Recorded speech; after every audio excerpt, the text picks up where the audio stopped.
Ajá, sí, ¿cómo no me le hiciste antes vos? Adelante. Sí, este, lo que pasa es que usted le quitaba una planta por surco, le voy a decir, o sea, un surco con 100 y otro surco con 99. Ajá. Entonces sería una plantación al triángulo nada más, no sería al Sí. cuadrado. No, no, es que se recuerdan que les dije que cuando se establece el ave del paraíso, por la cantidad de follaje que emite, las plantaciones se establecen al tres bolí. Ah, Por, bueno. pues, por esa razón, entonces se le quita una planta porque digamos, la primer planta, digamos, si este es el lindero, la primer planta, en el primer surco, se establece a medio metro, para la siguiente a 1.5 del lindero, ¿ah? Para conservar el 1 metro, el 1 metro entre distancias de plantas. En el segundo surco, como es al tres bolío, no podríamos poner la primera sobre la calle, entonces la ponemos a 1 metro. Por eso aquí al hacer cuentas, en el largo del surco, aquí te va a dar una planta menos. Por eso es que colocamos una planta menos. Ah, bueno. Está bien. Menos mal estaba fácil la respuesta. Vamos a ver, ahora. Vamos a poner a grabar esto ya, muchachos. No, muchachos, una pregunta, y yo sé que yo le debería dar esa respuesta, pero no conozco la respuesta, entonces mejor les hago una pregunta. ¿No les han informado si las prácticas las vamos a hacer virtuales o presenciales? Por el momento no se tiene una respuesta porque lo que se quedó en la propuesta, lo que se aprobó por consejo fue que se dejaba abierto siempre, ¿va? Sí, Pero era presencial si las condiciones del país lo sí, permitían. correcto. Ujú. Pero se necesita una resolución que diga sí o no, ¿va? No, no, esa ya es decisión de la coordinación académica, porque Ajá, así se quedó, de que la dirección, ellos deciden. correcto. Pero a nosotros no nos han informado nada, los catedráticos, solo les preguntaba si a ustedes ya les habían dicho algo. No, todavía no es. Ok, vamos a picar por esa pregunta porque tenemos que planificar.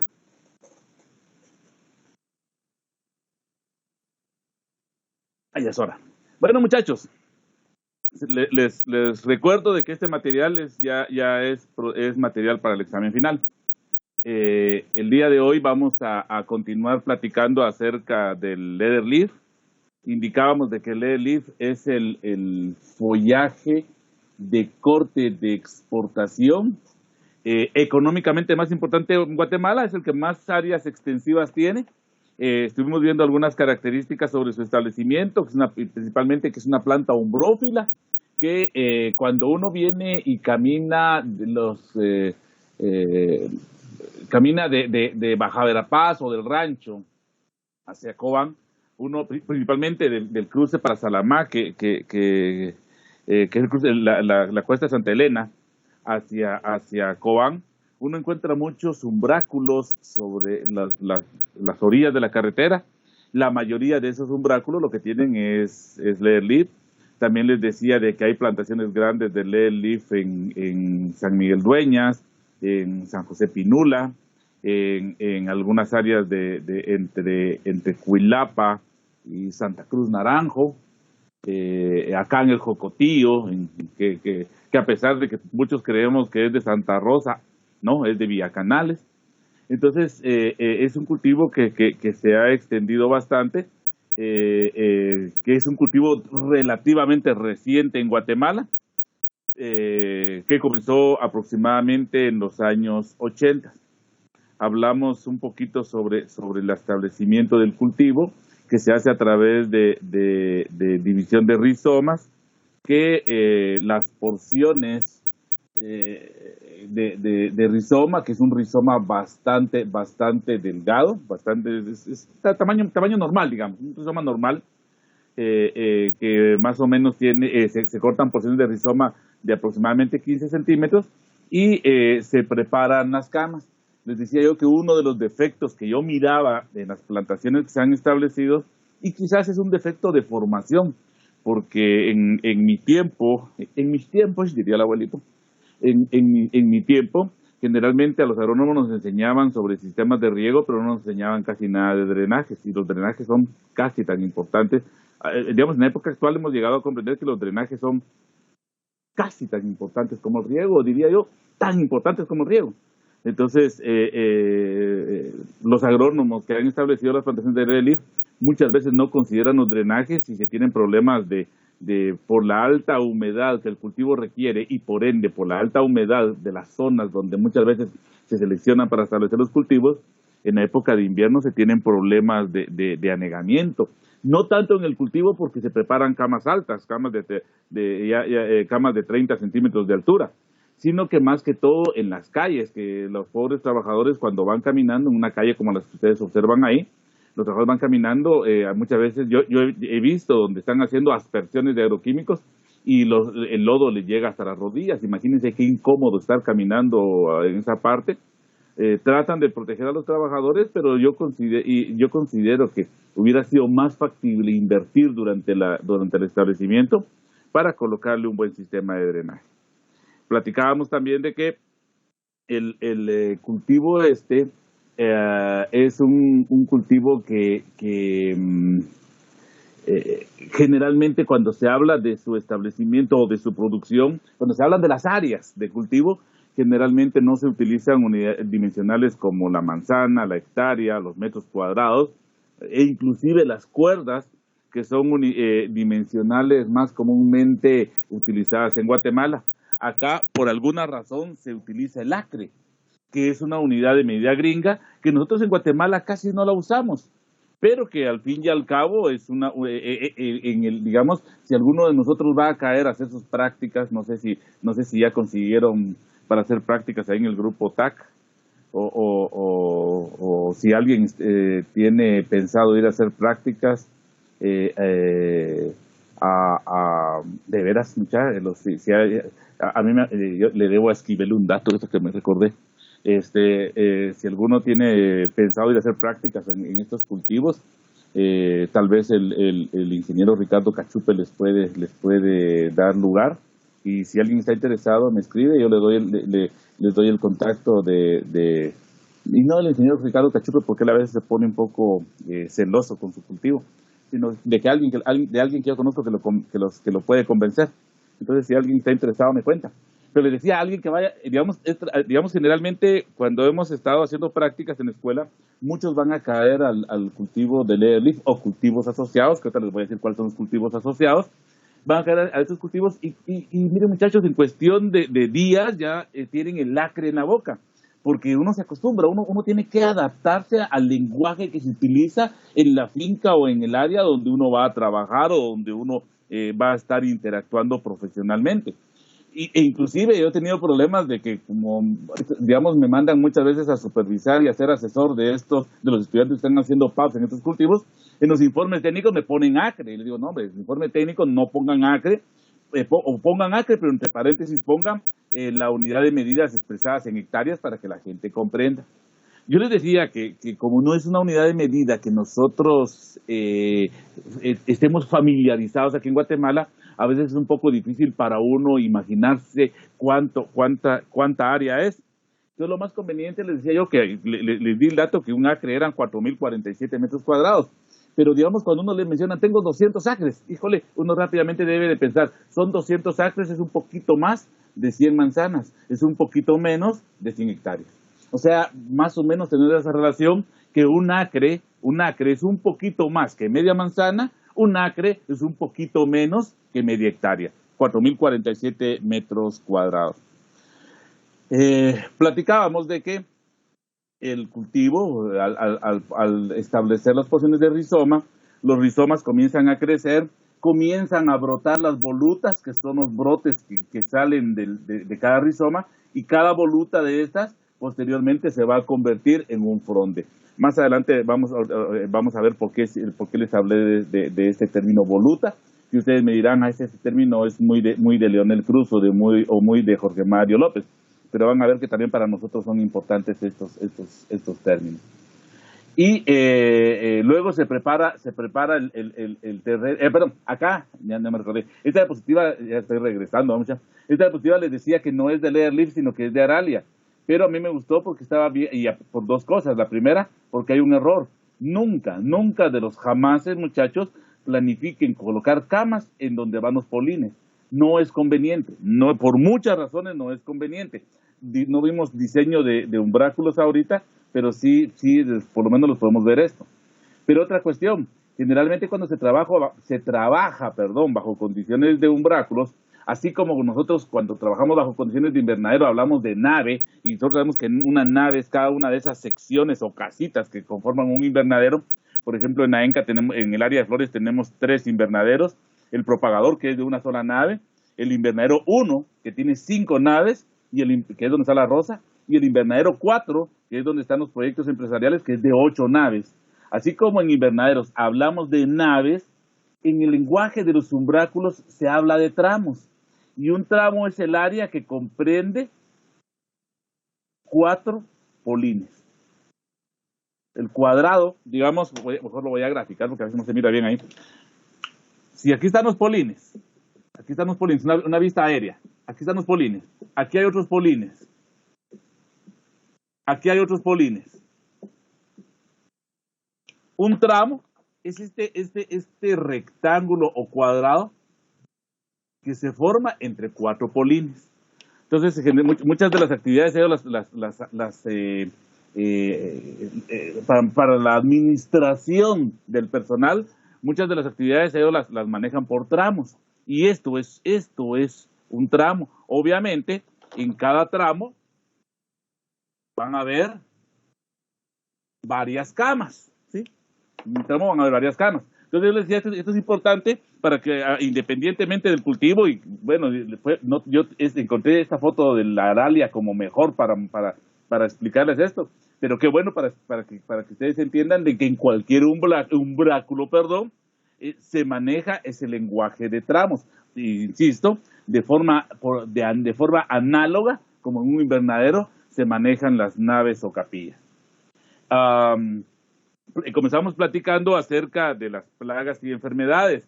Les decía que la principal enfermedad en el cultivo del airleaf es el chicharrón. El chicharrón es una enfermedad provocada por el hongo Coletotrichum. Les platicaba que el hongo Coletotrichum en la mayoría de cultivos se conoce con el nombre de antracnosis, nombre común, pero que en el lenguaje muy particular del airleaf y por ende de algunos cultivos asociados, como la aralia que acabamos de medio visualizar hacia lo lejos ahorita, el nombre que se le da a esta mancha que se aparece en los bordes, que comienza con este color y luego, acá miren, esta foto está más chilera, y luego adquiere una coloración más chocolatosa, se le conoce con el nombre de chicharrón. Entonces, el chicharrón, bueno, ustedes recordarán ese curso de fitopatología, Coletotrichum. ¿Cuál es el factor ambiental más importante para la diseminación de la enfermedad? ¿Cuál es el factor ambiental más importante para que la enfermedad se establezca? ¿Qué es lo que más le conviene ambientalmente al hongo para poder crecer? Alta humedad.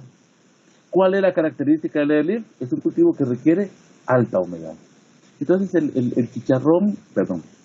el hongo encuentra un ambiente muy favorable en plantaciones de airleaf y se convirtió el chicharrón en una enfermedad tan importante que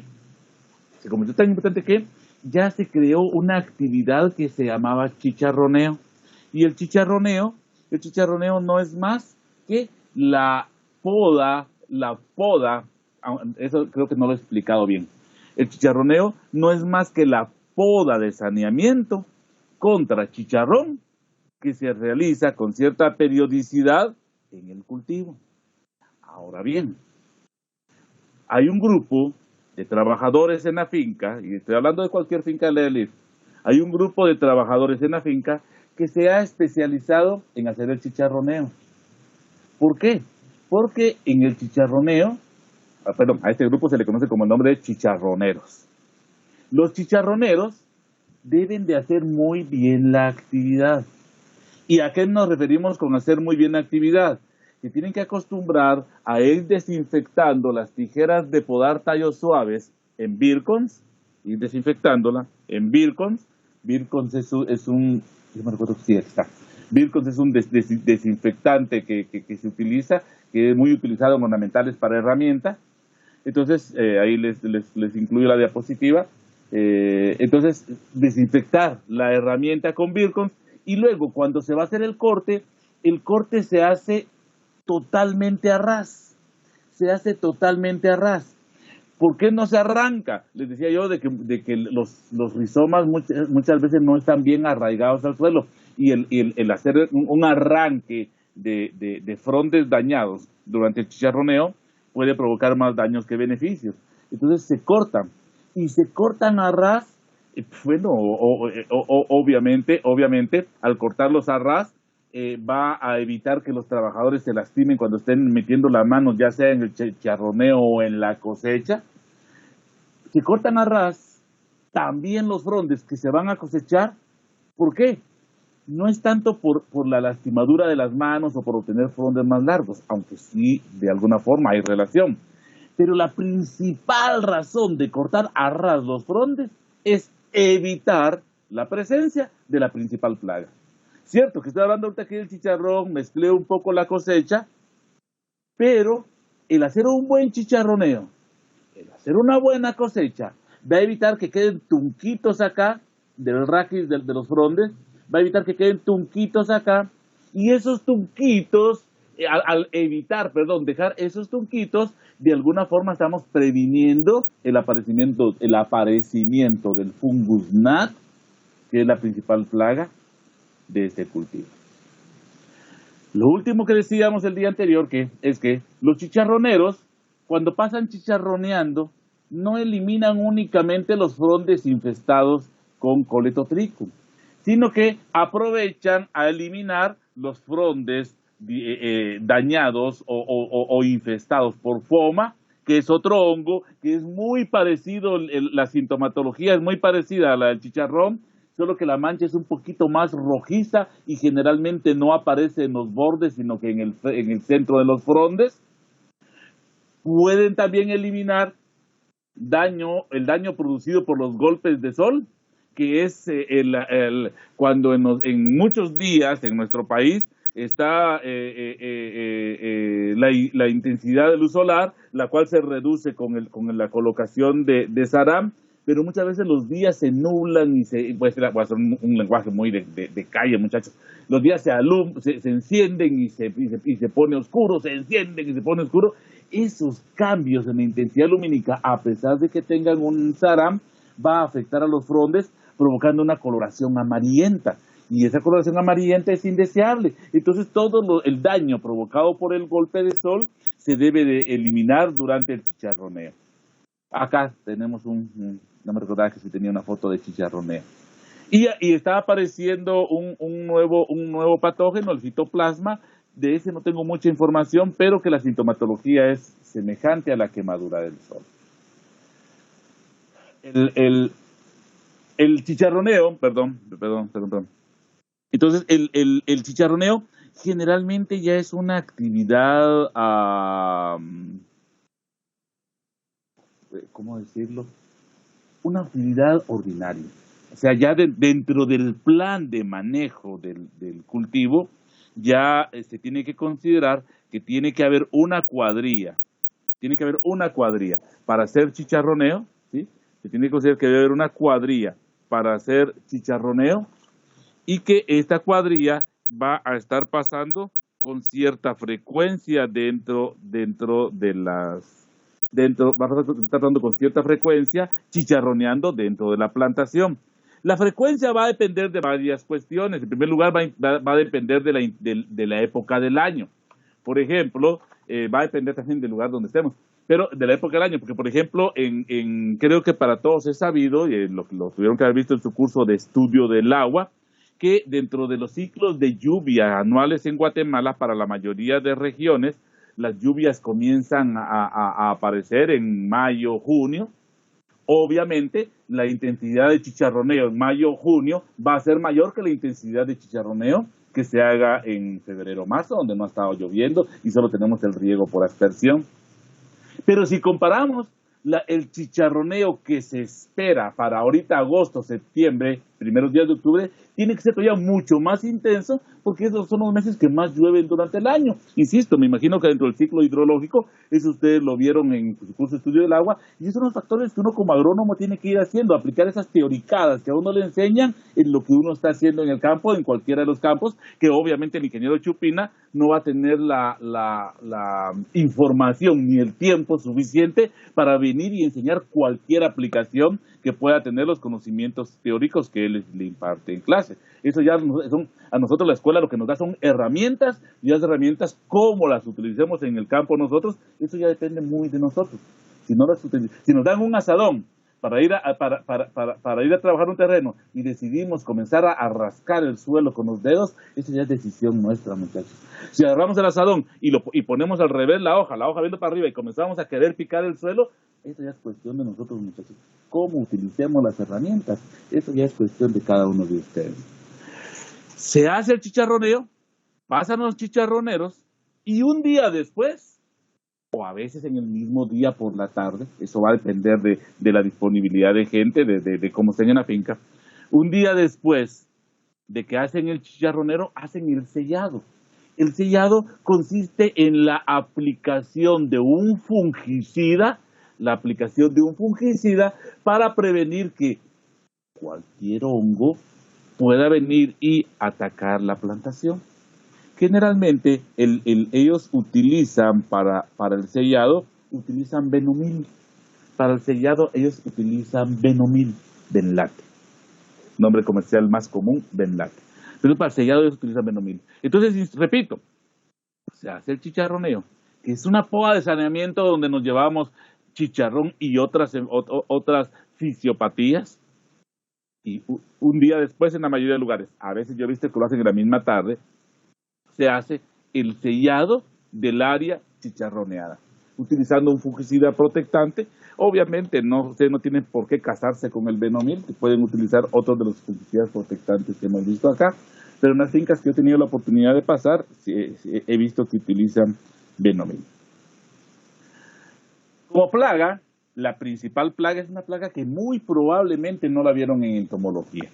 No sé por qué los entomólogos se ponen a enseñarnos de algunas plagas que muchas veces ni las vamos a ver en nuestra vida. No sé, yo no digo que eso haya sido la ingeniera Claudia, porque no tengo ni la menor idea de cómo está dando el curso ella. Me parece que es buena, me parece que va bien su curso. Yo tuve la oportunidad de entrevistarla para hacer el examen, para poder aceptarla, y la verdad es que hizo muy buen examen, muy dinámica, y ofreció darles un buen curso. Ojalá que así sea. A ella no le he dado esta retroalimentación. Pero el fungus gnat, jovencitos, es una de las plagas más, junto con araña roja y los trips, la mosca blanca. El fungus gnat es una de las plagas muy importantes en ornamentales. Es la plaga número 1 en Layer Leaf. Es la plaga número 1 en Layer Leaf en cualquier momento. Es la plaga número 1 en Layer Leaf en cualquier momento. Es la plaga número 1 durante el establecimiento de Carnation. Es la plaga número 1 durante el establecimiento de Poinsettia. En Poinsettia, ese dato se lo voy a dar cuando veamos Poinsettia, espero yo que lo veamos. En Poinsettia, jovencitos, en el año 2019, en el año 2019 la escuela compró 1000 esquejes enraizados de Poinsettia, de Pascua, para producir Pascua como planta ornamental en maceta para la época navideña. Por razones que no voy a entrar a discutir ahorita, jovencitos, pero no fue culpa culpa sí tal vez. No tuvimos mayor oportunidad de intervención, ni don Osvaldo, ni el ingeniero Dávila, ni el ingeniero Walter Herrera, ni su servidor. No tuvimos mayor oportunidad de intervención. Pero de los 1000 esquejes se perdieron más del 90% por fungus gnat. ¿Por qué? Porque si no se le controla, si no se le cuida, Fungus Gnat va a ser lata el cultivo. En las primeras etapas. Ahorita tenemos 1000 esquejes de Pascua, que se volvieron a comprar 1000 esquejes, y hasta la última, ahorita ya tengo un mes de no entrar a la plantación, pero hasta la última vez que vi, las pérdidas eran mínimas. De hecho, esta foto que ustedes ven acá, la que estoy señalando, es una foto tomada en el estereoscopio de la escuela. Ahí está el Fungus Gnat. El Fungus Gnat es un díptero. Ahora, si ustedes se dan cuenta, aquí yo les tengo 2 nombres científicos, Mycetófila y Brasilia. ¿Por qué? Porque por ser una plaga relativamente de reciente conocimiento, no se ha trabajado mucho. De hecho, les voy a contar la gran tontera de Mario Alemán, porque la idea es retroalimentar con los errores nuestros. La primera vez que yo vi fungus en Pascua, fue hace muchos años. Yo no sabía de la existencia de fungus. Ni idea tenía de que existía un díptero, una mosquita que se llamara de nombre común Fungus Gnat. Y lo que pensé por la sintomatología, porque lo que hace Fungus Gnat en Pascua, lo que hace Fungus Gnat en Carnation, es comerse la raíz. Se come totalmente la raíz de la planta. Entonces imaginen ustedes una planta que está bonita y de repente se queda sin raíz, ¿qué pasa? Se comienza a aguadar. Yo pensé que era obstrucción de haces vasculares debido a Erwinia. ¿Sí? Y lo chistoso es que dentro de las actividades que comencé a hacer para prevenir Erwinia, una fue reducir humedad y me comenzó a funcionar. Más confiado yo que era Erwinia. Al tiempo me di cuenta de que no era Erwinia, sino que era Fungus Gnat. ¿Pero por qué les tengo 2 nombres científicos? No, eso es lo que le está haciendo. Porque todavía no se tiene claro cuál es el género que está afectando a los cultivos. Les voy a decir una hipótesis que es una hipótesis bastante fundamentada en observaciones de campo. Los productores del Airleaf dicen que su Fungus Gnat es del género Mycetófila. Los productores del Airleaf dicen que su Fungus Gnat es del género Mycetófila. Los productores de Carnation, los productores de Poinsettia, dicen que su Fungus Gnat es del género Bradicia. Ellos dicen que es del género Bradicia. Señores, Fungus Gnat en Poinsettia, Fungus Gnat en Carnation, lo que hace es comerse el sistema radicular. Ellos dicen que es Bradicia. Fungus Gnat en Leatherleaf no se come. Fungus Gnat en Leatherleaf no se come la raíz, sino que Fungus Gnat, la hembra de Fungus Gnat en Leatherleaf, la hembra de Fungus Gnat en Leatherleaf oviposita en los raquis, en las porciones de raquis que quedan producto de una mal cosecha o producto de un mal chicharroneo. ¿Sí? Entonces, cuando se hace una mala cosecha o un mal chicharroneo, les decía que queda una puntita, un pedacito de tallito, hay un pedacito de raquis.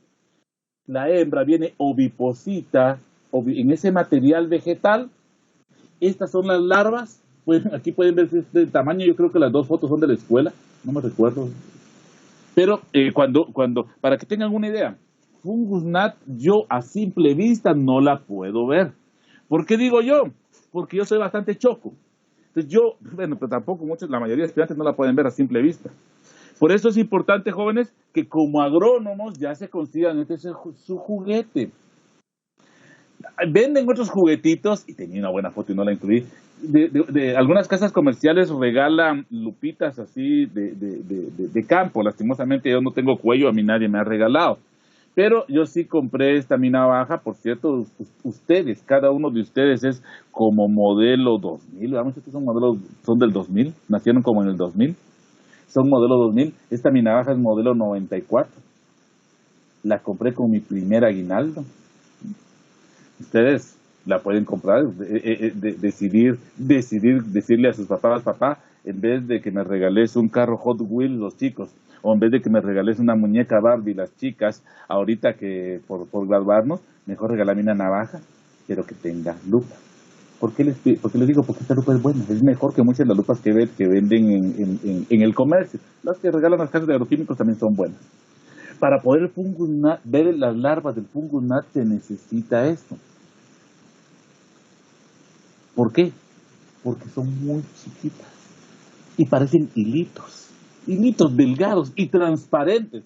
¿Cómo sabemos que son larvas de fungus gnat? No importa si es bradicia o micetófila, porque generalmente en la parte proximal y en la parte distal, tanto en la punta como en los dos extremos, se observa un puntito negro. Se le observa un puntito negro, que es un hilito que cuando uno lo logra ver, se mueve así bastante y no logra distinguir esos puntitos negros. Es bien delgadito, a veces se confunde con raíces, con pelos radiculares recién formados. Se puede confundir que son muy delgaditos, pero uno los distingue porque se comienzan a mover. Entonces, ¿qué hace esta larvita? El adulto oviposita en las porciones de raquis que quedan como producto de una mala cosecha o de un mal chicharroneo. Luego los huevos eclosionan, salen las larvitas y las larvitas se mueven sobre el suelo, y llegan a comerse la voluta. Cuando todavía el fronde no se ha desarrollado, sino como está en forma de voluta, el tejido es bastante tierno. Y eso le encanta al fungus. Entonces por eso decimos de que es micetófila, porque no ataca raíz como bradicia. Y todavía sigue siendo una hipótesis, porque todavía no he encontrado un documento de alguien que lo confirme, un taxónomo, un entomólogo taxónomo. Pero el bradicia, el fungus, las larvas, que son semejantes, que aparecen en Carnation, que aparecen en Poinsettia, lo que hacen es comerse las raíces. Yo cuando veo una Poinsettia, que es donde más la verdad que he tenido problemas en los dos en la escuela. Cuando veo que una planta se está marchitando, lo que hago es jalarla un poquito, y si ya no tiene raíz, seguramente fue provocado por bradicia. Vengo y comienzo a mover, y con mi lupa y con mucha paciencia he encontrado las larvas. Cuando hemos estado en módulos y hemos tenido la oportunidad de tener eso, presencia de eso, se los enseño a los estudiantes. Por ejemplo, en el 2019, a los que yo les di módulo 2 en el 2019, les decía: miren muchachos, vengan a ver la necedad del agente de producción, aquí está el insecto, mírenlo. Perdón, esto no fue en el 2019, esto fue antes que ocurrió esta necedad, porque esto no, en la escuela no es primera vez que ocurre eso de que tenemos grandes pérdidas por fungus gnat. Pero como no es una plaga conocida, no me hacen caso. Entonces, pero les he logrado enseñarle a muchos estudiantes, ahora egresados, estas larvas a nivel de módulo. Entonces, ellas lo que hacen es comerse la raíz. Entonces uno saca la planta, lo que va a tener es un tunquito, y si uno comienza a buscar en esos tunquitos, ahí va a encontrar las larvas. El layer leaf es más difícil. El encontrar larvas de fungus en layer leaf es difícil. Ahora bien, ¿qué es lo que favorece la diseminación de fungus gnat en un cultivo? ¿Qué es lo que favorece la diseminación del fungus gnat en un cultivo? No importa si es Leather, no importa si es Carnation, no importa si es Poinsettia. ¿Qué es lo que le favorece? Mucha materia orgánica y alta humedad. Chistoso. ¿Por qué? Porque si ustedes han visto en los cultivos que yo les he hablado, les pido que cuando preparen las camas agreguen bastante materia orgánica. E inclusive les he dicho, al principio no rieguen con los sistemas de riego tradicionales, sino que apliquen agua con el sistema tipo flauta o tipo peine, porque esto va a agregar mayor cantidad de agua. O sea, ya como parte de las actividades agronómicas al inicio de la plantación, yo agrego mucha materia orgánica y agrego mucha humedad, y eso favorece a fungus. Por eso es que nos cuesta controlarlo, porque entonces uno como agrónomo tiene que estar pensando: híjole, ya tengo presencia de fungus, ¿qué hago? Bueno, la materia orgánica no la puedo quitar, no puedo agarrar un borrador y quitar la materia orgánica que ya deposité en las camas, pero lo que sí puedo hacer es reducir humedad. Y es una de las actividades que muchas veces realizamos cuando hemos tenido problemas de fungus. Y fue una de las actividades que realicé en Pascua. Bajarle la humedad pensando que yo tenía erwinia. Bajé la humedad porque dije: la humedad alta favorece al hongo, y comencé a obtener mejores resultados, a la bacteria. Entonces, como tuve buenos resultados, pensé que realmente era la bacteria y no que estaba trabajando con una plaga diferente. Ahora bien, ¿qué hacer con el chicharrón? Hablamos, si el chicharrón le gusta la humedad, muchachos, tenemos que favorecer el drenaje. Tenemos que favorecer el drenaje y el favorecimiento del drenaje se puede hacer durante el establecimiento del cultivo. ¿Qué es lo que yo he visto? Si no favorecen drenajes en la plantación durante el establecimiento del cultivo, yo he visto que llegan agrónomos ya con más conocimientos, se dan cuenta que tienen problemas de chicharrón, se dan cuenta que tienen problemas de fungus. Entonces, ¿qué es lo que hacen? Comienzan a hacer acciones para favorecer el drenaje, que son no solo más caras, sino que son menos efectivas porque el cultivo ya está establecido. Entonces, esa es la insistencia mía de que ustedes en este curso se lleven la idea de que cuando hay plantas, principalmente que se propagan por división de rizomas y que requieren mucha humedad, siempre piensen en el drenaje. Y el chicharroneo como una actividad preventiva. Curativa, si ustedes ya tienen ataques de chicharrón, señores, porque se acuerdan que la aplicación del Benomil, el sellado que se hace después del chicharroneo, sigue siendo preventivo.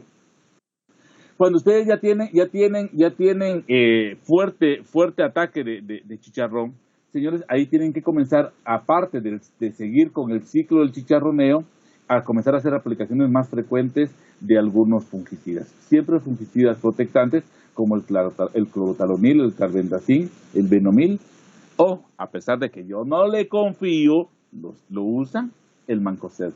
Tal vez no es que el Mancozeb sea chueco, sino que yo no lo he podido utilizar. Si ustedes tienen fungus gnat, señores, ¿qué es lo que hay que hacer? Bueno, primero, desde el punto de vista preventivo, ya habíamos platicado que durante la cosecha los frondes los tenemos que cortar desde el suelo, ¿sí? Y no solo desde la cosecha, sino que también durante el chicharroneo.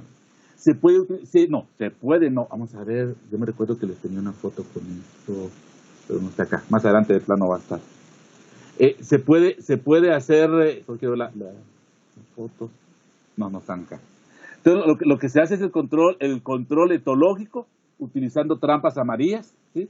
El control etológico utilizando trampas amarillas. Estas trampas amarillas, me imagino que lo vieron también en alguno de sus cursos, se tienen que impregnar con un pegamento. Generalmente el pegamento más utilizado, aunque hay otros, el pegamento más utilizado se llama Stickem, es el más utilizado, pero hay otros. No sé qué casa lo distribuye, no le estoy haciendo propaganda a esa casa, pero es el que más, por lo menos el que más he usado yo. El Stickem se diluye con gasolina y luego se impregna con brocha. Se diluye con gasolina y luego se impregna con brocha en las trampas. Entonces la idea es que el insecto se atraiga por el color de la trampa y luego se quede pegado. Como nosotros no tenemos no tenemos Stickem en la escuela, eso sí fue idea del ingeniero Raúl Rodríguez, honor a quien honor merece.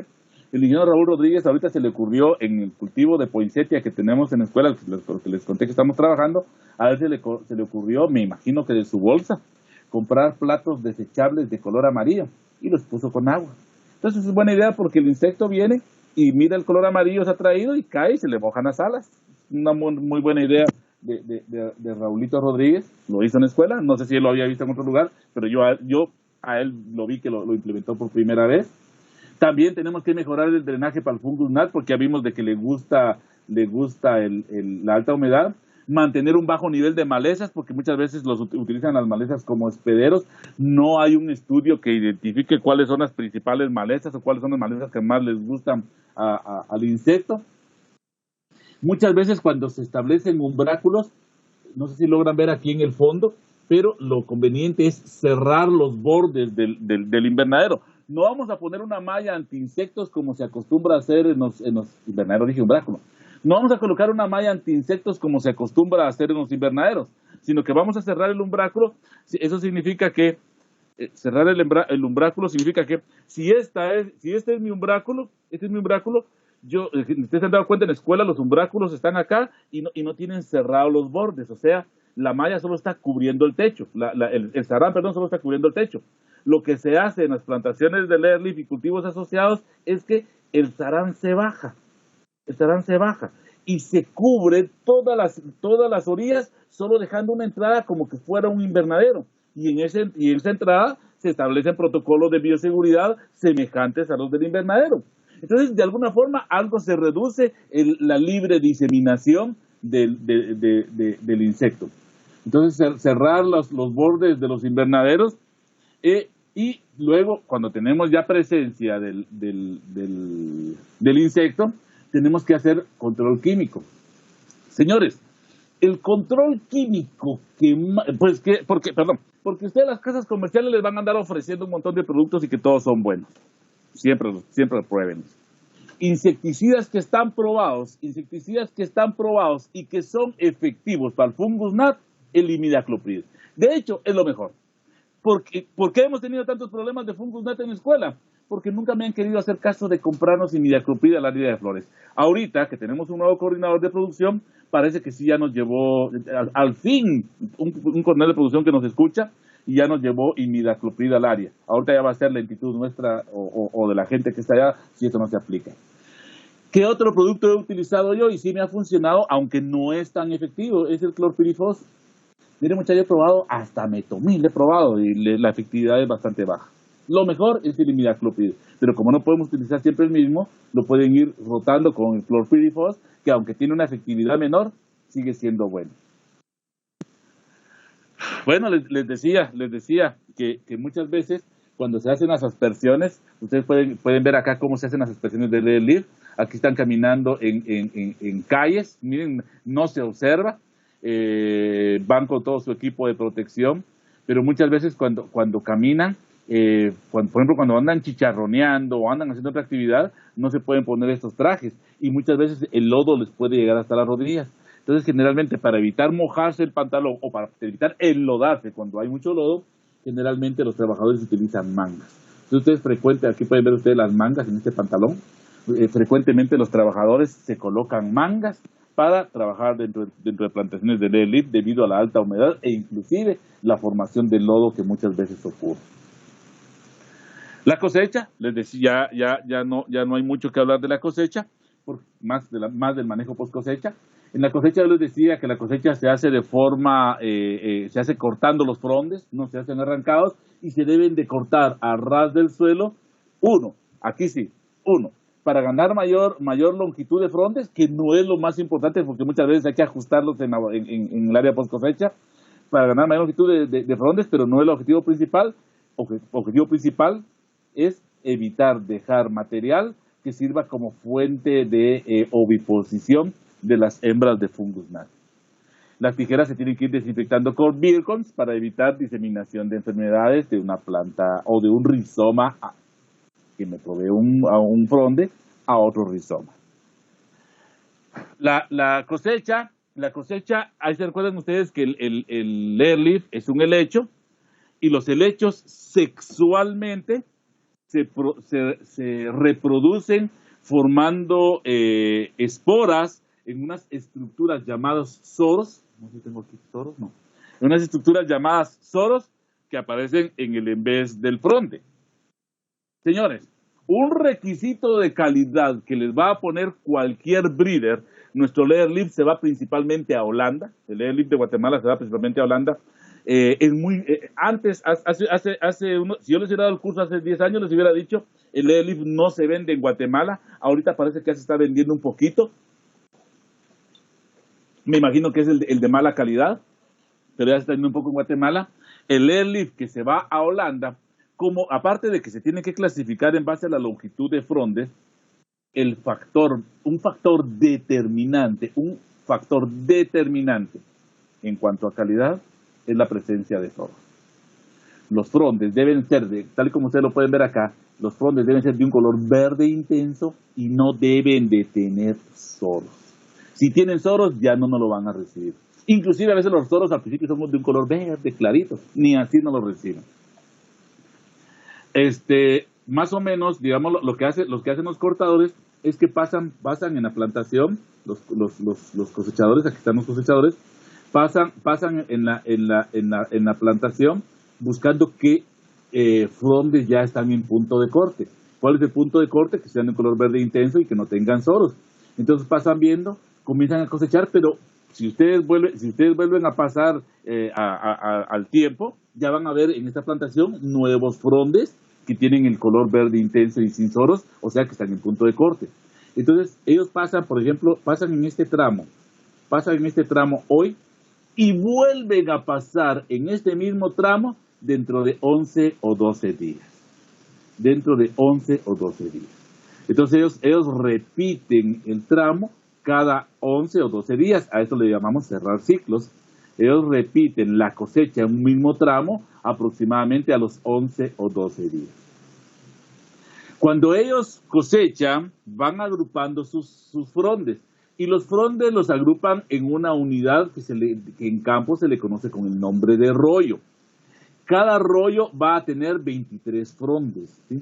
Cada rollo va a tener 23 frondes. Entonces ellos comienzan a cosechar los frondes, los van dejando sobre la cama, ¿sí? Van armando su rollo, cortan 23 frondes, ya tienen su primer rollo, lo dejan sobre la cama, siguen cortando, tienen su segundo rollo, lo dejan sobre la cama. Y cuando llegan a 15 rollos, los pasan recogiendo y los llevan a la orilla de la plantación. ¿Por qué no caminan? ¿Qué pasa si eso ocurre? ¿Qué pasa si ellos están cosechando de acá y van caminando para allá y los 15 rollos los ajustan a la mitad de la cama? Ahí tienen que regresarse, dejar los 15 rollos en la orilla y luego volver a caminar. ¿Por qué no cargan más rollos? Tendrían capacidad, porque no pesan, tendrían capacidad de cargar más rollos, pero el peso de un rollo sobre otro rollo puede hacer de que los frondes pierdan su calidad, ya sea quebrándose, deformándose o apachándose los frondes. Entonces, por eso el caporal o el agrónomo no debe permitir que los trabajadores carguen más de 15 rollos al mismo tiempo. Y cada rollo, insisto, tiene 23 frondas. Sacan los rollos a la orilla del camino, y luego pasa el recogedor de frondes. El recogedor de frondes pasa en su carrito diseñado especialmente con un carretón. Las calles están diseñadas para que estos carritos pasen sin ningún problema por las rutas que ellos ya tienen definido. Y estos andan cargando cajas elaboradas artesanalmente. Se elaboran las cajas con hierro, con varillas de hierro, y se forran con sarán. Acá están las dimensiones de cada caja. Meten los rollos, híjole, ahorita no me recuerdo, voy a ver si no tengo por aquí mi chivo, no me recuerdo cuántos rollos caben en una caja, no me recuerdo y ahorita me va a costar buscarles esa información, mucha. Bueno, se las debo y se me olvidó. Bueno, espérenme. No lo tengo acá. Entonces mete, digamos, cada caja, digamos, meten los rollos en cada caja, no mezclan los rollos del trabajador A y del trabajador B en una misma caja. No los mezclan. ¿Por qué? Porque si este trabajador lleva en sus rollos frondes apachados, significa que cargó más de 15 rollos. Lleva frondes que no lleguen calidad, verde muy tierno o que tengan soros, este trabajador no está haciendo bien su trabajo. Entonces yo puedo identificar fácilmente, yo soy el caporal o yo soy el agrónomo, yo puedo identificar fácilmente a quién tengo que llamarle la atención, a quién tengo que supervisar, o disculpen muchachos, pero así es la vida en el campo, a quién tengo que despedir por no estar haciendo bien el trabajo. Entonces, cada caja va a llevar un papelito en el interior, un identificador en el interior, que nos, valga la redundancia, que nos identifica quién fue el cortador que proveyó todos los rollos que van acá. ¡Ay! Tenía una mejor foto. Del campo, se llevan las cajas con los rollos, y cuando ya van a entrar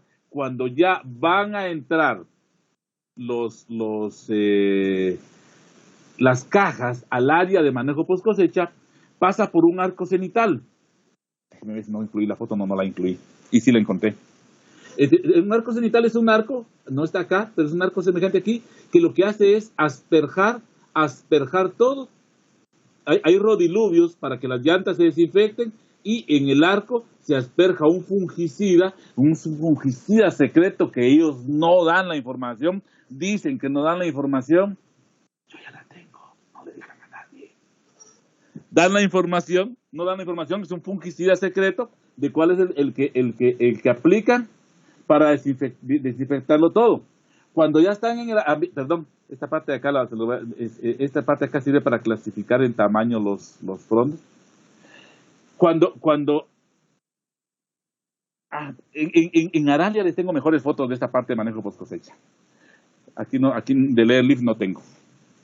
Cuando ya están en el área post cosecha, las cajas estas, con la utilización de un polipastro, que es un como gancho, que con una polea sirve para cargar cosas pesadas, con ayuda de un polipastro y una persona, estas cajas primero se meten en un depósito subterráneo que ellos tienen con agua.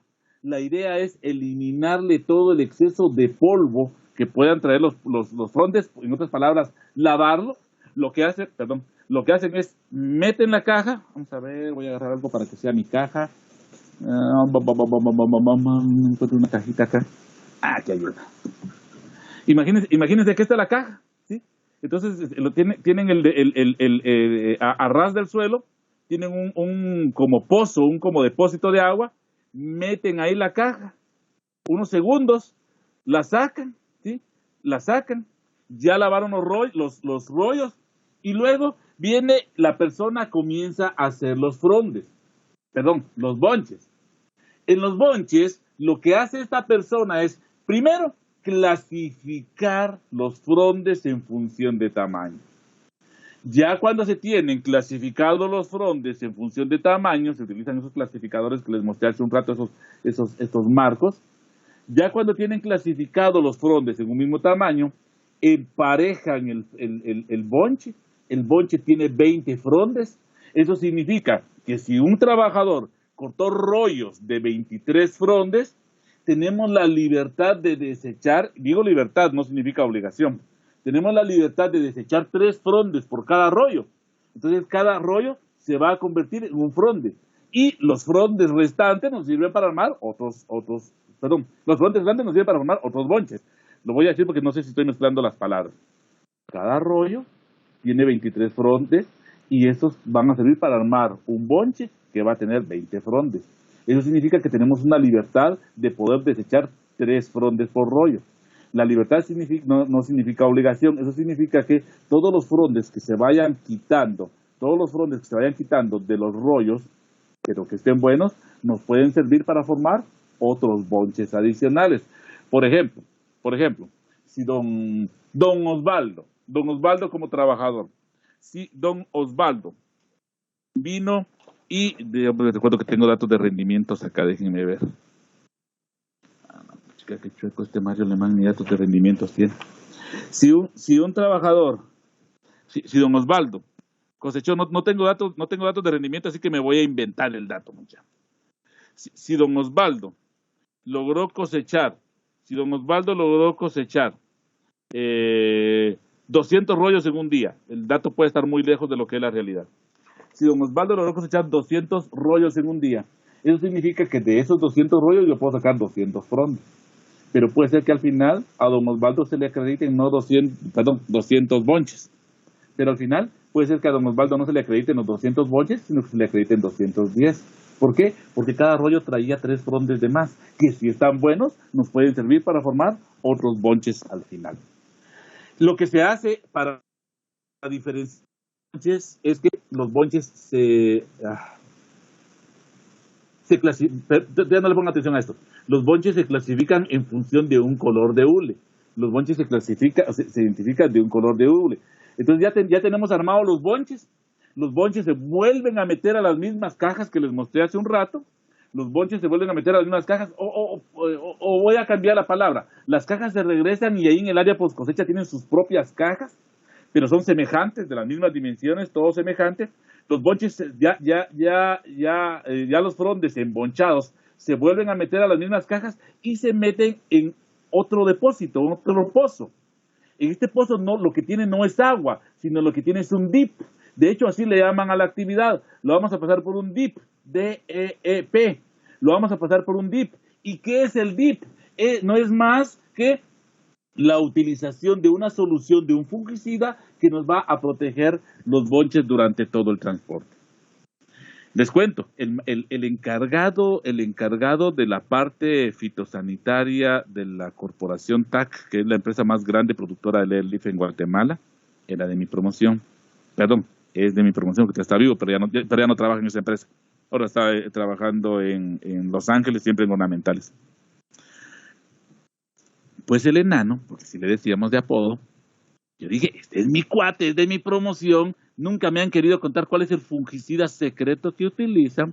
Le fui a preguntar, ¿y saben qué? No me dijo nada. No me quiso dar el secreto. Pero, utilizando otro tipo de influencias, estudiantes que van a ser PAFs, uno de ellos se encargó de averiguar el nombre. Como él se recordó que siempre les digo que no tengo el nombre, él se encargó de averiguar el nombre. El fungicida secreto, el tan famoso fungicida secreto es Procloras. Procloras, ¿sí? El Mirage. El Procloras. Entonces, señores, se mete la canasta otra vez unos segundos. Se mete otra vez unos segundos en el dip. Se mete otra vez unos segundos en el dip. Y cuando se saca del dip, se agarran los bonches, porque se recuerdan que ahorita ya tienen fungicida. Se agarran los bonches y se ponen a escurrir. Para el escurrido sí lleva un poquito, ya lleva un poquito más de tiempo. Se ponen a escurrir en tarimas como estas. Se ponen a escurrir, inclusive algunos les colocan ventiladores para que escurran más rápido, porque no vamos a encajar los bonches así húmedos. Entonces se ponen a escurrir y cuando ya se tienen escurridos, que tienen el tiempo, unos 4 o 5 minutos, cuando ya se tienen escurridos, ya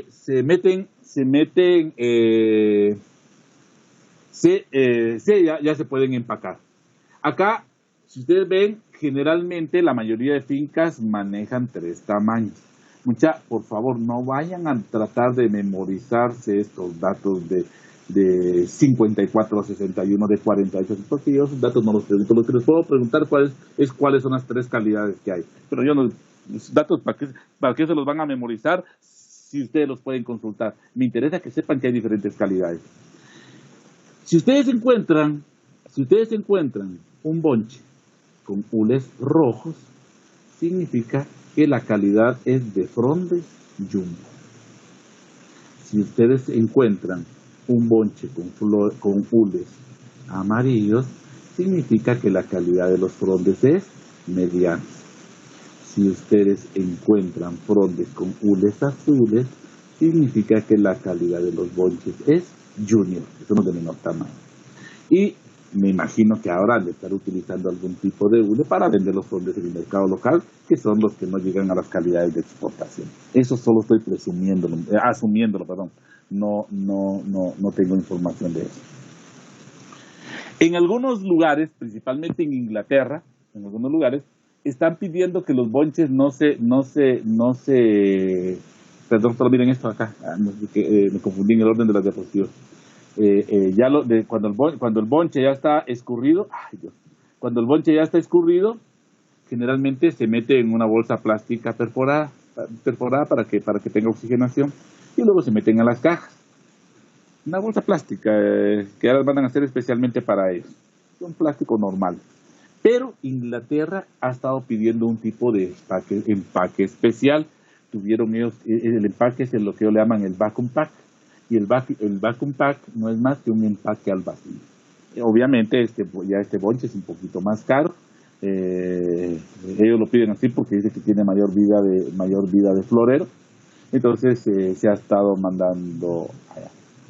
Cuando ya se tiene elaborado los bonches, se meten a cajas y se va a cuarto frío. Obviamente se va a ir a cuarto frío primero al enfriamiento. Acá no se hace, hasta donde yo he visto, hasta donde yo he caminado, no se hace proceso de hidratación. Pero se van a los cuartos fríos, y en los cuartos fríos se deja, la idea es enfriar un poco los tallos. ¿Cuánto tiempo? bueno, perdón, antes, cuartos fríos a 4 grados centígrados. No es planta tropical, por lo tanto aguanta los 4 grados centígrados. Entonces se ponen a cuartos fríos. ¿Cuánto tiempo? No importa el tiempo. ¿Por qué no importa el tiempo? Porque el transporte del leather leaf, el transporte en leather leaf, a diferencia de otros cultivos que hemos visto, el transporte de leather leaf se hace en frío. No se manda en avión, sino que se utilizan contenedores y los contenedores se meten en barco. ¿Para qué? Para mantener la cadena fría.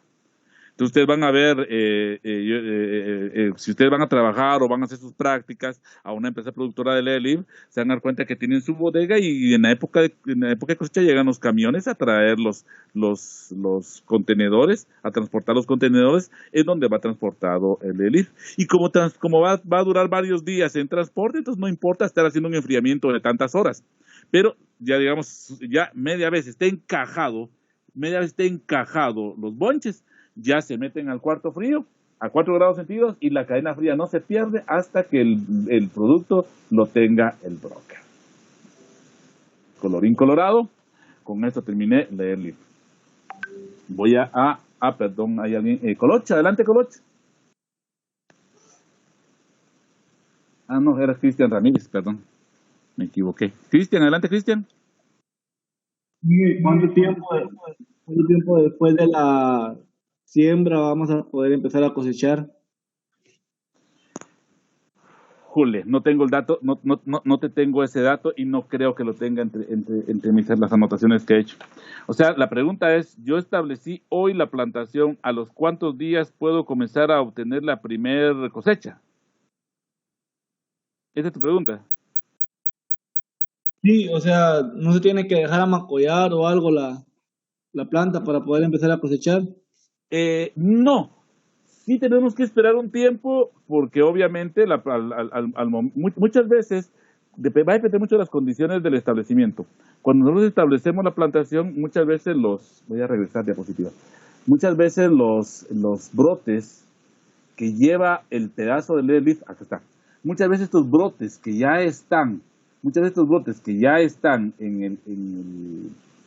buena pregunta porque había algo que no les había dicho, en cualquier cultivo. Una vez que nosotros que establezcamos, muchas veces estos brotes que tiene la planta mueren y son nuevos, y el rizoma comienza a producir nuevos brotes.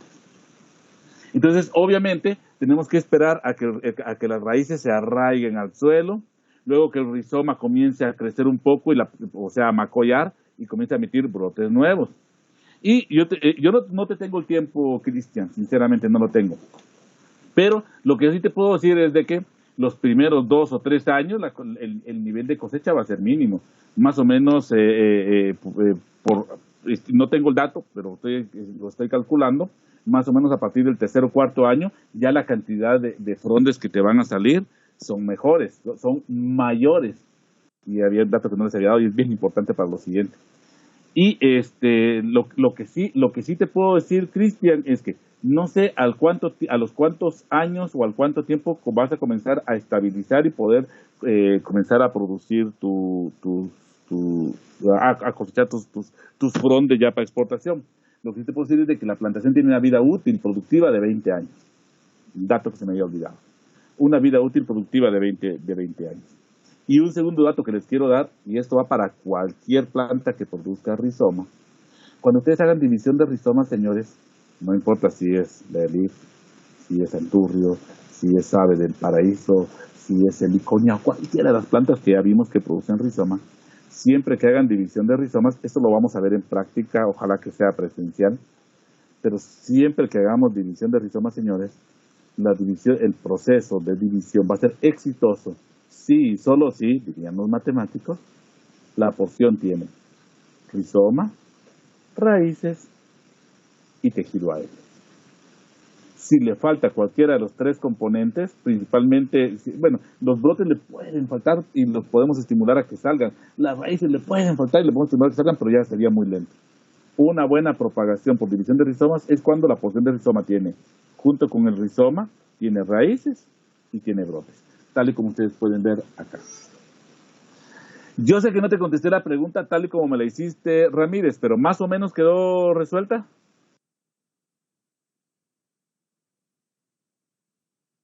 Sí, Inge, y otra pregunta, no sé si yo no presté atención o dio el distanciamiento o el ancho de la cama más o menos. Mira, el ancho de la cama es variable. Es variable. Generalmente andan entre la mayoría de camas por cuestión de manejo. Me refiero a que yo estoy en esta calle y tengo que manejar acá, estoy en esta calle y tengo esta calle, tengo que manejar acá y tengo esta calle y tengo que manejar acá. No sé si me entendés, mejor voy a dibujarlo acá. El ancho de la cama es variable. Si yo tengo esta cama, y aquí significa que yo camino acá o camino acá. El ancho de la cama no debe ser tan pequeño para poder optimizar el terreno, ni debe ser tan grande. ¿Por qué? Porque si es muy grande, yo desde esta calle puedo manejar todas estas plantas. Desde esta calle yo puedo manejar todas estas plantas. Pero si el ancho es muy grande, yo no puedo manejar, las plantas del centro, yo no las voy a poder manejar con comodidad. Generalmente los anchos de cama van entre 1 metro, 1.20 hasta 1.5. Yo he visto algunas fincas que tienen 1.5. Pero el ancho es variable y eso ustedes lo van a ir diseñando en función de su ancho de tramo y en función de lo que ustedes quieren en su plantación. Los rizomas, tienen una longitud aproximada de 15 a 20 centímetros, y se colocan, digamos, lo que se hace es, vamos a ver, lo que se hace es que se colocan, ya sé cómo, se colocan las porciones de rizoma acá, porque te cuentan que aquí no estamos haciendo zanjas como hicimos en el Ave Paraíso, o como en el Agapanto, cualquier otro cultivo, y luego se colocan acá.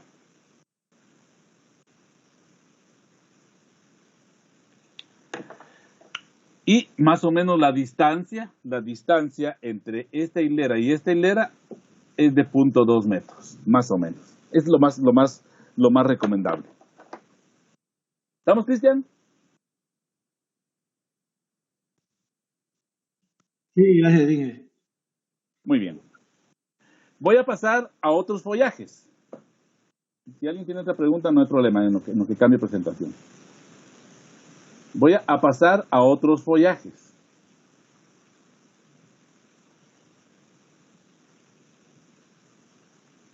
Solo déjenme que encuentre la presentación. Aquí está.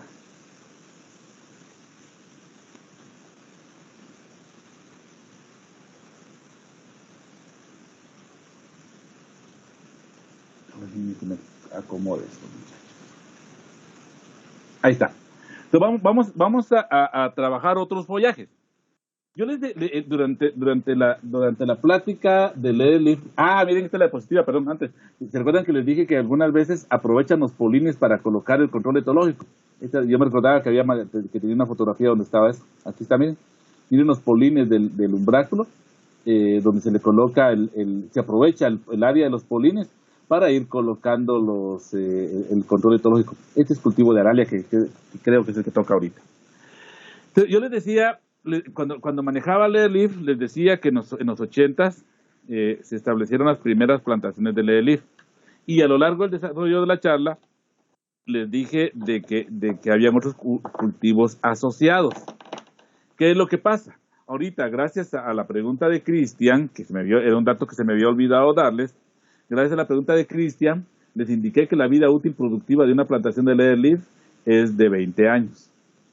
Vamos a ver, el ingeniero Ricardo Cachupe, que les mencioné hace un rato, él se graduó de la escuela en 1986. Hagan cuenta. Si las primeras plantaciones de Leaf se establecieron en 1988, 87, 88, 89, ¿qué pasó con esas plantaciones? Si pasamos unos 2 o 3 años, que yo le dije un dato que le dije a Cristian que no lo tengo, para que la producción se estabilice, y luego tenemos una vida útil productiva de 20 años, les estoy hablando, señores, de que más o menos del 2000 2008, 2010, 2012, había que renovar las plantaciones de Lely. Pasaron ya los 20 años. Ahora bien, ¿qué pasa? Esta infraestructura que se construyó es cara. Muchas veces los polines que se utilizan son polines de madera tratada para que tenga mayor durabilidad o se ha gastado. El sarán es caro y muchas veces todavía está bueno. Entonces un productor de Lely llegando a su vida de 20 años, se pudo haber dado cuenta de que la plantación ya comenzó a bajar sus rendimientos. Y como bajar sus rendimientos, viene la renovación. Obviamente ya tenemos un mercado hecho Lely. Entonces la mala lógica que pudo haber utilizado, y menos mal no lo hicieron estas personas, si yo aquí tengo un umbráculo, productor de Lely, y ya pasaron 20 años, una mala idea que se nos pudo haber ocurrido es sacar todo el Lely de acá y hacer una nueva propagación por división de rizomas y meter nuevamente el Lely ahí.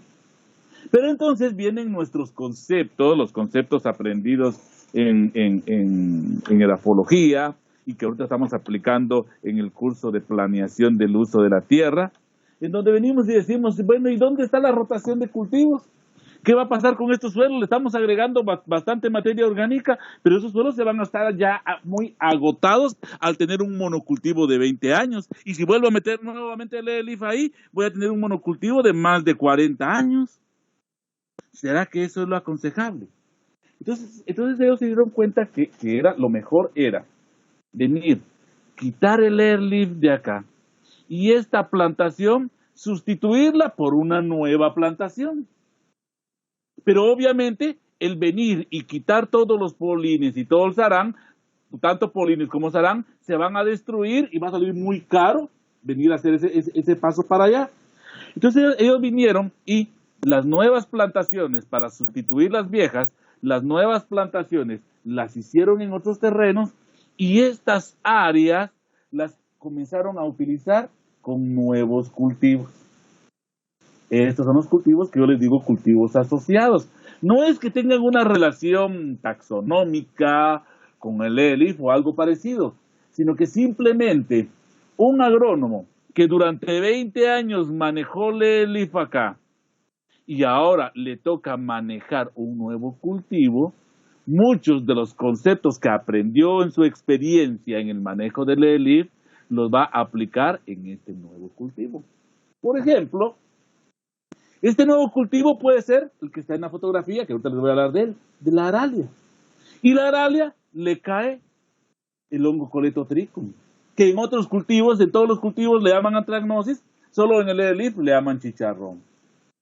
Solo imagínense cómo le pudo llamar el agrónomo a la enfermedad provocada por Coletotrichum acá en aralia, o en aspiristra, o en bambú. Son los 4 cultivos asociados que les voy a... No, 3 cultivos asociados que les voy a hablar a Lely, aralia, aspiristra y bambú. Son los cultivos que les voy a hablar hoy, que son asociados al Lely, digo yo.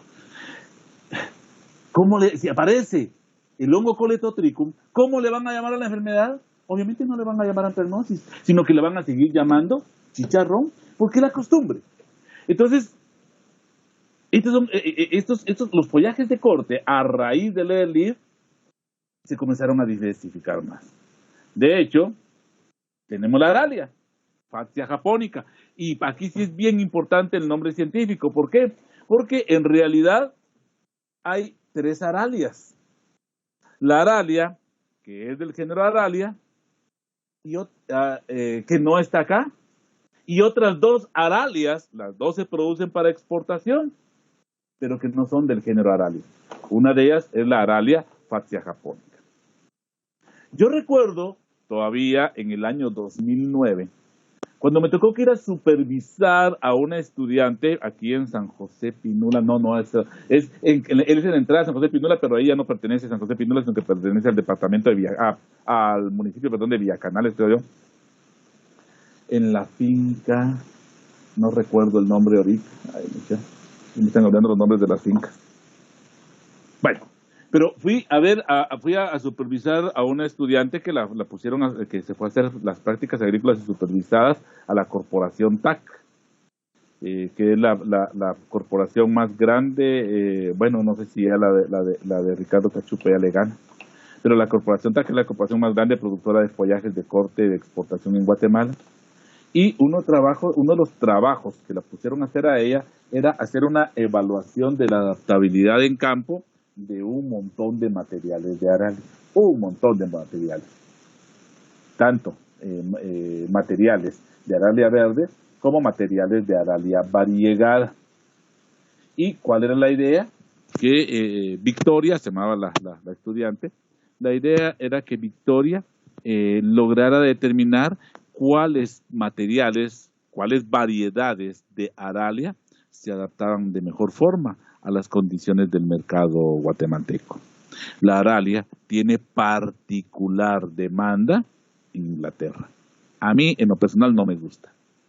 Tiene particular demanda en Inglaterra como follaje de corte. Entonces, a raíz de esa investigación, se comenzaron a establecer en las áreas en donde originalmente había leaf, se sacó el leaf viejo y se estableció un cultivo que yo le llamo cultivo asociado, porque se utilizaron las mismas camas, no se hicieron nuevas camas, se utilizaron las mismas camas, se utilizó la misma infraestructura, los mismos umbráculos para la producción del cultivo. La aralia, Fatsia japonica, es un cultivo que se propaga ya sea de forma sexual por semilla o se propaga por esquejes, de las dos formas. Las primeras, se propaga de forma sexual o se propaga por esquejes. Las primeras plantas que se comenzaron a trabajar en Guatemala se lograron obtener a través de la propagación sexual, pero se ha trabajado la propagación por esquejes. De hecho, las plantas de aralia, de aralia Fatsia japonica, que yo tengo en la escuela y que me costó un mundo conseguir, no se imaginan, para que ustedes la conozcan, era parte de la práctica número 1 que yo hacía regularmente, fueron obtenidas de una propagación a través de esquejes. Entonces, se comienza a trabajar la aralia. Como les dije, las condiciones son semejantes al cultivo del leaf. Acá ustedes en el fondo ya pueden ver plantas de aralia un poquito más crecidas. Como les dije, las plantas se pueden propagar perfectamente bien por semilla.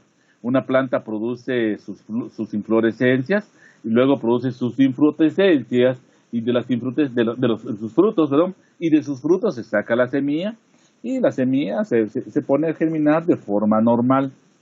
Es una planta que presentó un primer problema a la hora de establecerse en las áreas otroras del leaf. La planta es mucho más alta que el leaf. Entonces, cuando las plantas comenzaron a crecer, se dieron cuenta de que no era simplemente de utilizar estas áreas. ¿Qué es lo que comenzaron a hacer? Comenzaron a colocarle elevadores para elevar el nivel de los polinos. Comenzaron a utilizar elevadores para elevar el nivel de los polinos. La planta comienza a crecer y lo que se cosecha, déjenme ver si no tengo una mejor foto más adelante, y lo que se cosecha son las hojas. ¿Sí? Lo que se cosechan son las hojas. ¿Sí? Ahora bien, la planta comienza a crecer, y hay un momento en que la planta ya es inmanejable si nosotros la dejamos seguir creciendo. Entonces, lo aconsejable es hacerles podas, ¿sí? Lo aconsejable es hacerles podas. Más o menos las podas se hacen a partir de los 14 meses. Entonces, se hacen podas. Se hacen ciclos de cosecha que más o menos oscilan a cada 4 o 5, se hacen podas, se hacen ciclos de cosecha que oscilan más o menos a cada 4 o 5 semanas. Las podas se hacen dejando tocones o se hacen a una altura de 40 o 50 centímetros. No se hace con tijera de podar porque, lástima que no, yo sí tengo mejores fotos, pero no sé por qué. Acá podemos ver. Si ustedes miran los tallos son gruesos. No se pueden hacer con tijera de podar tallos suaves. Tendríamos que ser Hulk y desnivelaríamos rápido las tijeras.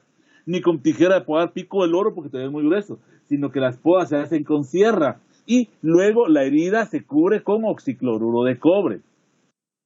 Entonces se hacen podas en la plantación.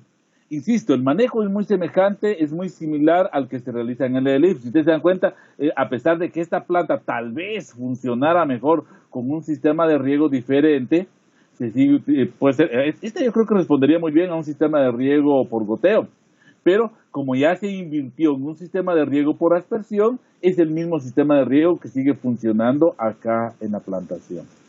La principal enfermedad que se tiene es Phytophthora. Siempre aparece chicharrón.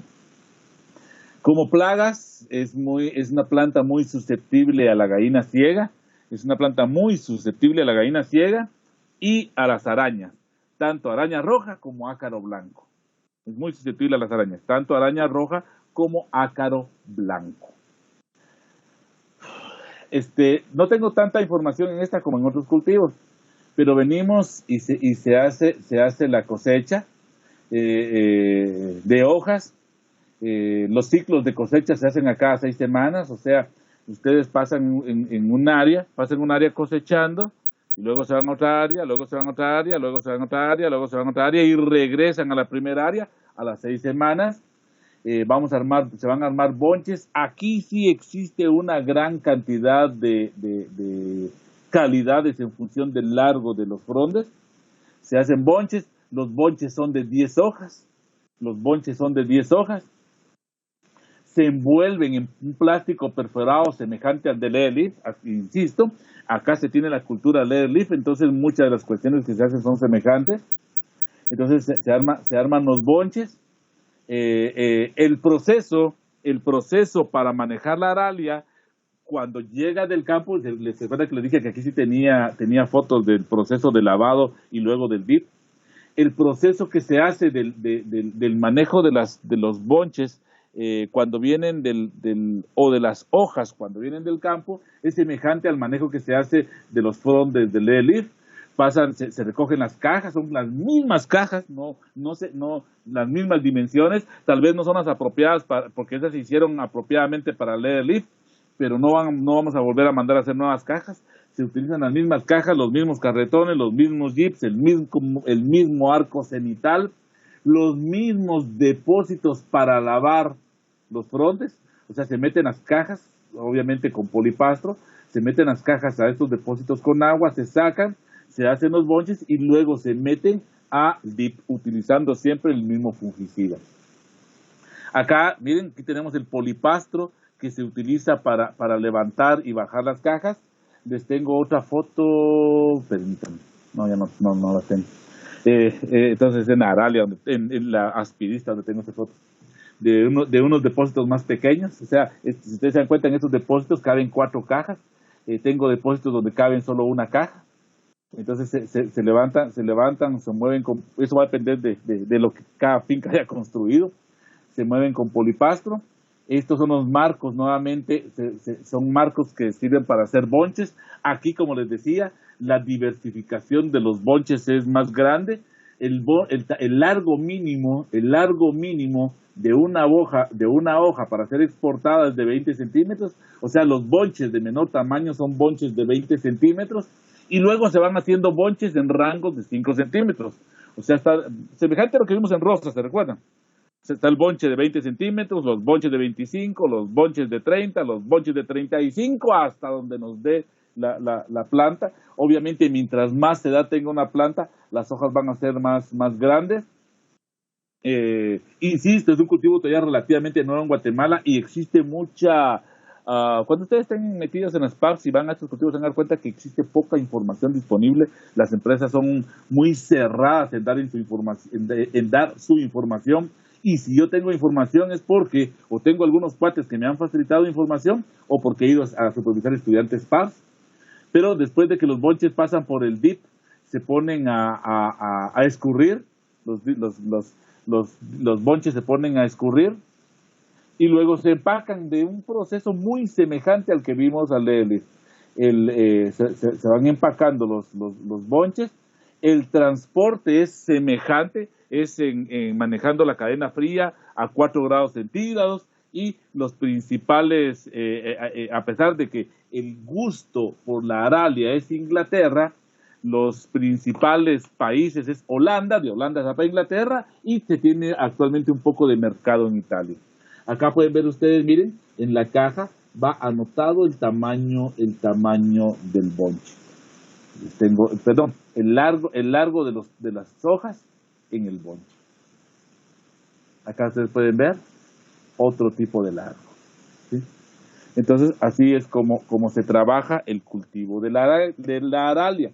No entro en mucho detalle, insisto, porque es un cultivo asociado al Leadleaf. Tanto en la aralia, el Leadleaf y en aspidistra, que vamos a ver después, ojalá que hoy, tanto en la aralia, en el Leadleaf, como en la aspidistra, son cultivos nuevos en el bambú. No lo he visto, y no es el bambú, no dice que es el bambú normal, se van a sorprender ahorita que les muestre cuál es el bambú. Tanto en aralia como en Leadleaf, como en aspidistra, uno de los trabajos de los agrónomos es hacer las determinaciones de cosechas. O sea, un trabajo del agrónomo, de ustedes, cuando lleguen a estas fincas, es decir, ok, dentro de tantas semanas vamos a tener tantos bonches, porque esa información sirve para establecer mercados. Las predicciones, la palabra predicción no se me venía, las predicciones de cosechas. Entonces, en las predicciones de cosechas, generalmente si tenemos esta plantación, tenemos acá la calle central donde pasa el jeep, y tenemos acá todas las camas. Ay, qué chiquita me quedó la plantación. Y aquí tenemos todas las calles donde están las camas. Generalmente uno viene y selecciona un área. Uno selecciona un área. El tamaño del área va a depender de la capacidad que ustedes tengan. Mientras más grande sea el área es mejor, mientras menor, menos precisa va a ser la información. Escogen en cada umbráculo, no desconozco cuál es la frecuencia de tramos, pero colocan áreas de muestreo, de predicción, ¿Y qué es lo que hacen en las áreas de muestreo de predicción? Semanalmente llegan a ver qué brotes nuevos mayores de 3 centímetros hay, ¿sí? Aquí se dan cuenta, se están midiendo los brotes. ¿Qué brotes nuevos mayores de 3 centímetros hay? Desconozco el orden, pero por ejemplo, quitan los brotes. Desconozco el orden, pero generalmente los brotes, o sea, las hojas que están brotando, vienen y les colocan un hule de color. Utilizan un hule de color diferente para cada semana. Obviamente ese registro lo llevan en su hoja. ¿Y cuál es la idea? Por decirles algo, si en esta área hay X cantidad de brotes, no sé a las cuántas semanas es que esa hoja va a estar lista, no tengo ese dato, pero a la cosecha ellos pueden decir, ya voy a tener, si en tanta área tengo tantos brotes, a la fecha de cosecha en toda la plantación, yo puedo hacer una predicción de cuántas hojas voy a cosechar, y eso me sirve para hacer negocio. Entonces, si ustedes llegan a una plantación de aralia, una plantación, ¿qué es esto? Una plantación de Leadleaf, eso se colocan en el suelo, o una plantación de aspidistra, también los hules se colocan en el suelo. Ustedes van a encontrar áreas donde van a encontrar hulitos de colores. Estas son áreas de muestreo para la predicción de cosecha. Me quedan 3 minutos, como ahorita ya solo son teclazos generales. Vamos a ver si logro por lo menos que conozcan aspidistra. Si la aralia era desconocida, la aralia tiene más tiempo. La aspidistra más o menos se comenzó a trabajar en Guatemala, déjenme ver, en el 2017 creo, o 2016 se comenzó a trabajar en Guatemala.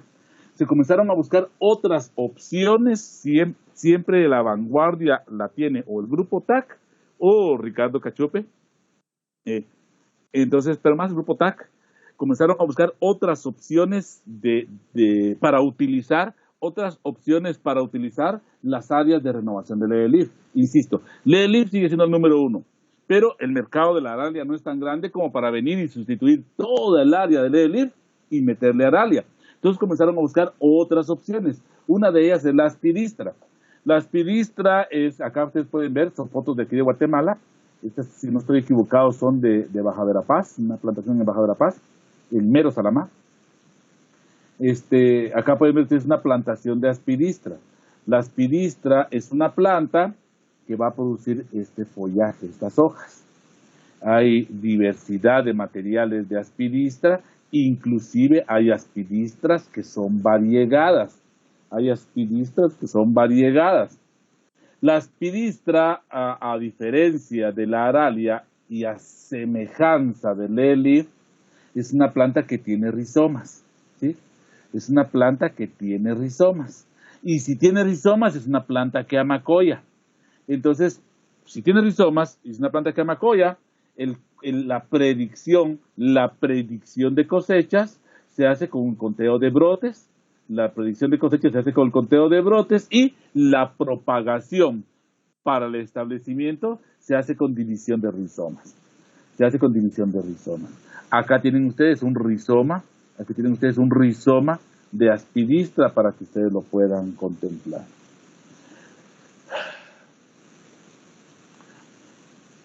Nuevamente, acá les pongo infraestructura porque nuevamente me interesa que ustedes vean que la construcción de umbráculos no es simplemente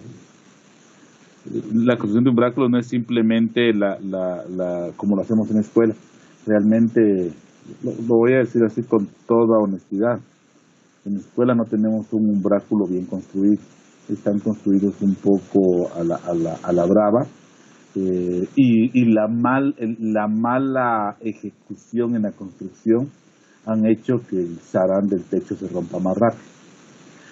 Como sí me interesa ir hablándoles de algunas cosas porque, miren, ya son las 10, pero miren muchachos, en serio, en algún curso les tuvieron que haber hablado de invernaderos más, y en los módulos de consulados, ustedes, la idea es que salgan expertos en invernaderos, pero por experiencia en otras promociones no ha sido así. Yo he usado un pedazo del curso, pero sí requiero tiempo para hablarles de invernadero. Este año no creo que me dé tiempo. Estoy pensando que en el último periodo de clases tal vez les pueda hablar un poquito, pero de umbráculos casi no me saben. Entonces aquí yo puse el título de infraestructura porque quiero hablarles un poquito, unos 5 minutos de cómo está la infraestructura de los invernaderos, pero como yo sé que a las 10:15 comienzan un nuevo periodo y ya son las 10:01, entonces, señores, el lunes continúo esta parte de la aspirista, que no les voy a hablar mucho del cultivo de la aspirista, sino que me interesa ahorita centrarme un poquito más en los umbráculos. Entonces, jovencitos, para mí fue un gusto haberlos tenido hoy y va a ser un mayor gusto tenerlos hoy en la tarde. Espero que me salgan como me salieron en el primer parcial, que la mayoría salió bien. Eso a mí me llena de mucho orgullo y de mucha satisfacción y espero que así salgan el día de hoy. Entonces, que tengan un buen día, que tengan un buen examen y que Diosito nos ayude a que no nos vaya a fallar ni la luz ni el internet para que podamos trabajar con tranquilidad sin estarnos estresando el día de hoy. Y una vez les anticipo, feliz fin de semana. Y una pregunta. Adelante, Osvin. Mire, no sé si en el examen de hoy puede habilitar la opción de subir fotos, o sea, porque fíjese, para el procedimiento, porque en la computadora mucho cuesta dejar el procedimiento en estar abriendo paréntesis y todo eso, entonces si uno hace el procedimiento en una hoja y después pega la imagen, es más fácil.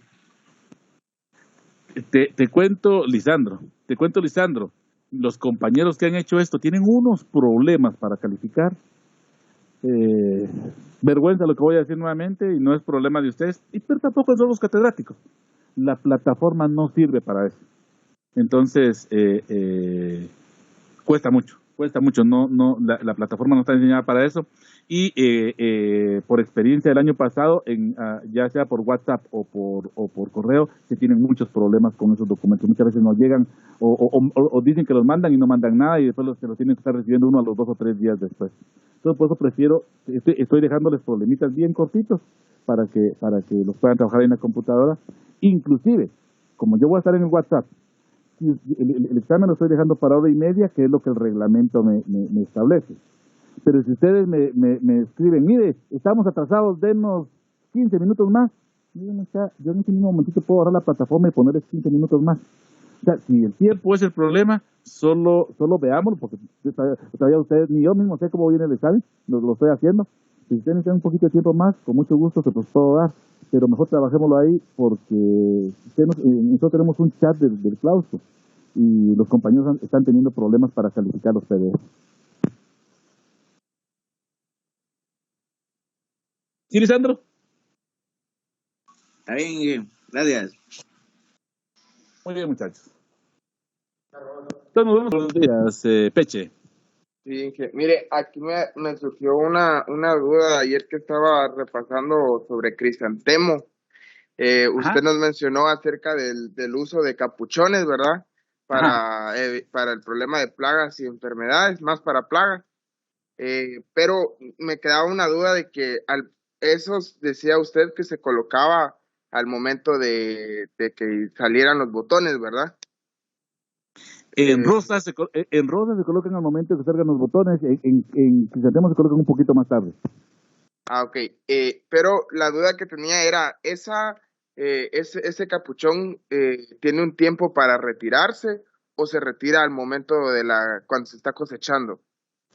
Fíjate que va a depender de tu broker, pero inclusive hay brokers que te exigen que la flor vaya con capuchón. O sea, Sí, ¿perdón? sí, porque ayer estaba cabal investigando y me daba cuenta de algunas fotografías donde las flores y ya con los botones abiertos iban con capuchón, obviamente cortados, ¿verdad? Solo a la medida, pero iban todavía porque ahí mencionaban que era para evitar algún, ya sea problema por el transporte o, entonces eso permitía que la calidad de la flor fuera mejor. Sí, digo, algunos brokers te exigen que vayan con capuchón. Ah, ok. Inge, igual otra duda que me surgía es que usted nos mencionaba, ¿verdad? Que el caso del establecimiento de Lirio es un establecimiento escalonado, ¿verdad? Eh, lo que me quedaba duda era que, por ejemplo, digamos, ¿cómo puedo determinar yo, por ejemplo, que me dijeran, usted tiene que satisfacer una cierta demanda y tengo que ver eh, cuánto tengo que sembrar a la semana, por ejemplo, o el establecimiento por semana de lirio? Ajá. Fíjate que no hay una receta universal. Okay. Voy a poner acá. No hay una receta universal. Eso ya es el análisis que vos tenés que ir haciendo como agrónomo. Porque, por ejemplo, si te dicen que vas a hacer entregas semanales, Okay. te dicen que el ciclo del cultivo, o que en el caso del lirio en particular, porque digo esto que te voy a decir ahorita aplicaría al lirio, pero en otros cultivos puede ser diferente, por ejemplo el girasol. Okay. Te dicen de que la variedad que te está vendiendo el breeder te dice que esa te va a dar flor durante 2 semanas. Okay. Sí, durante 2 semanas vas a sacar suficiente, digamos, todos los bulbos se meten al mismo tiempo, pero durante 2 semanas vas a estar cosechando. Sí. Okay. Y te dicen que la planta tiene un ciclo de 30 semanas. No, muy largo. ¿Va? Bueno, pero ya que puse 30 ahí, de 30 semanas. Sí. Entonces vos decís, bueno, yo voy a establecer mi plantación hoy, voy a establecer mi primer parcela. ¿Sí? Esta parcela la voy a estar cosechando dentro de 30 semanas. ¿Sí? Pero yo tengo que estar haciendo entregas semanales, pero cuando yo diseñe el tamaño de esta parcela, yo tengo que decir, ok, el tamaño de esta parcela, pues decirte algo, si me están pidiendo 50 bonches por semana, el tamaño de la parcela debe ser para una producción de 100 bonches. ¿Por qué? Porque de estos 100 bonches voy a sacar 50 la primera semana y 50 la segunda semana. ¿Me entendés? Sí, exacto. O sea que esta parcela me va a durar cuando la coseche, para 2 semanas. Entonces yo comienzo a establecer, entonces yo aquí vengo y ya por lógica digo, yo necesito 15 ciclos. ¿Sí estamos ahí? Sí, ¿Sí? sí, sí. Va, 15 ciclos. Pero, cuando yo esté sacando la 15ª parcela, cuando yo termine de cosechar la 15ª parcela, la 16ª debería ser esta. Ujú. O más dicho, perdón, cuando yo establezca esta 15ª parcela, estoy terminando de cosechar esta. Entonces la 16ª debería ser esta. Pero yo tengo que arrancar los bulbos. Pues digo, tenés que no es de una receta, sino que tenés que ir craneando Ajá. todos los factores. Yo tengo que arrancar los bulbos, yo tengo que desinfectar. Para desinfectar necesito 2 semanas, ¿te acordás? Ujú. Yo tengo que desinfectar, yo tengo que arrancar los bulbos y preparar suelo y meter nuevos bulbos. ¿Cuánto necesito? Digamos 3 semanas. 3 semanas. ¿Eso qué significa? Que esta parcela yo no la puedo establecer hasta dentro de 3 semanas. Eso significa que yo voy a tener que establecer una 16 y una 17ª parcela. ¿Por qué? Porque hasta la 18ª semana, hasta la 18 puedo utilizar. Oh. ¿Narraste la onda, Peche? Sí, sí, sí. Sí, sí. Entonces yo no te, por eso yo les decía que lo que les dije hoy. Nosotros en las clases no les podemos dar, no les damos herramientas, no les podemos dar los ingredientes, porque los ingredientes van a cambiar en función del pan que querrás hacer. ¿Sí? Solo le damos herramientas. Si te das cuenta, ¿qué es lo que necesitas? Algunos conocimientos que yo se los di y manejo un poquito de matemática, por eso es que les damos 3 matemáticas en primer año. Pero esto, como agrónomo, tenés que, o sea, ¿quién lo va a hacer? No lo va a hacer don Osvaldo, no lo va a hacer ahorita el ingeniero Ronnie Mancía, que es el director de la escuela. Eso lo tiene que hacer el encargado del área, el perito agrónomo. Eso lo tenés que hacer vos. Por eso es que yo les pido estas cosas y los trato de abrir la mente acá a que apliquen sus conocimientos en cosas prácticas. Vamos, Pecho. Okay. Sí. Sí, Perfecto. hoy sí, hoy sí. Y cualquier duda siempre, muchachos, así, mire, yo tengo yo soy muy tradicionalista, no utilizo tanto la computadora, por eso me compré mi pizarrón, porque a mí me sirve para todo.